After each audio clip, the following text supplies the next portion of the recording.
Você procura um engenheiro porque quer regularizar sua casa. Só que, quando começa a analisar a documentação, ele descobre que o primeiro problema nem está na casa, está no terreno. E isso acontece mais do que muita gente imagina.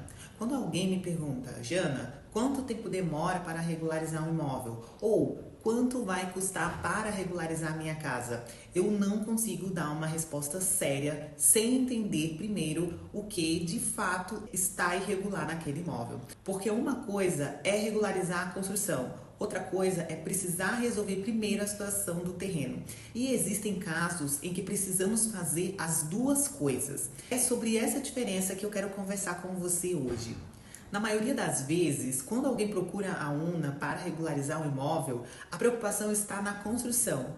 Minha casa não tem habite-se, a construção não está averbada, quero vender e descobri que a área construída não está na matrícula. E é natural pensar que basta pegar aquela construção, fazer um projeto e começar a regularização. Só que nossa análise não começa pela casa. Antes de pensar em regularizar a edificação, precisamos entender a situação do imóvel como um todo. E uma das coisas que vamos analisar é justamente o terreno. Existem várias situações que podem aparecer. Por exemplo, a área que consta na matrícula pode não corresponder ao que existe fisicamente. As medidas ou confrontações podem apresentar divergência. Pode existir uma situação de desmembramento ou unificação que ainda precisa ser resolvida. Ou podemos encontrar uma outra inconsistência documental que precise ser corrigida antes de avançarmos com a construção. E aí começa uma situação que costuma surpreender o proprietário. Ele nos procurou para resolver a casa, mas antes de conseguirmos chegar nela, precisamos resolver o terreno. E o que é a regularização da edificação?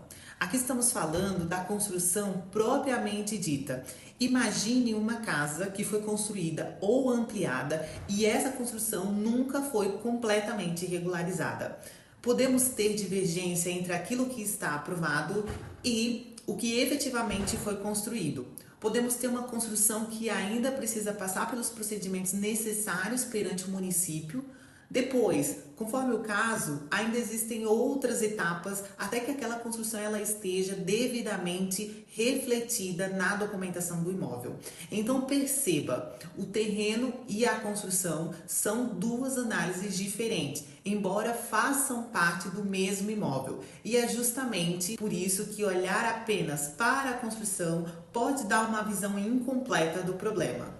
Agora imagine a seguinte situação. Você quer vender uma casa, descobre que a construção ela precisa ser regularizada. Até aí você pensa, tudo bem, eu vou contratar alguém para regularizar a casa. Só que durante a análise documental aparece também uma inconsistência relacionada ao terreno. Nesse momento, aquele processo que parecia ter uma única etapa passa a ter outras providências anteriores ou paralelas. E isso interfere diretamente em duas perguntas que todo cliente faz. A primeira, quanto vai custar? E a segunda, quanto tempo vai demorar? Porque eu não gosto de dar prazo sem analisar o imóvel. Cada município tem seus próprios procedimentos e seus próprios prazos de análise, mas essa não é a única variável. O prazo também depende de quantas situações precisam ser resolvidas até chegarmos no resultado que o proprietário precisa.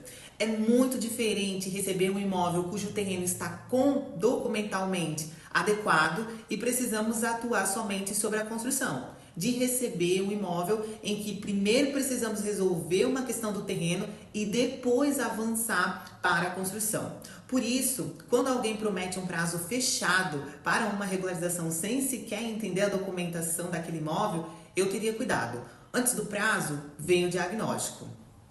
Quando recebemos um caso aqui na UNA, eu não quero saber apenas qual documento está faltando. Eu quero entender qual é a situação atual desse imóvel, qual o problema do proprietário. Ele quer vender, ele quer financiar, ele quer fazer um inventário, ele quer ampliar, ele quer regularizar porque recebeu uma notificação. E a partir disso, entender quais problemas realmente precisam ser resolvidos para chegar naquele objetivo. Porque regularização não é simplesmente produzir um documento, existe uma sequência de decisões e procedimentos por trás. Então, se você está tentando descobrir quanto custa ou quanto tempo demora para regularizar o seu imóvel, talvez exista uma pergunta que venha antes. O que de fato está irregular nele? É o terreno? É a construção? São os dois?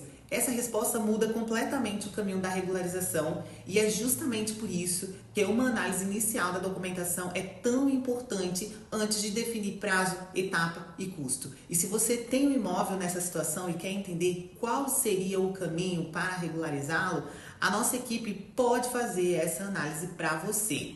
E se esse vídeo te ajudou a entender melhor como funciona uma regularização, se inscreva no canal. Toda semana eu trago situações que encontramos na prática e explico o que precisa ser observado em cada uma delas. Até o próximo vídeo.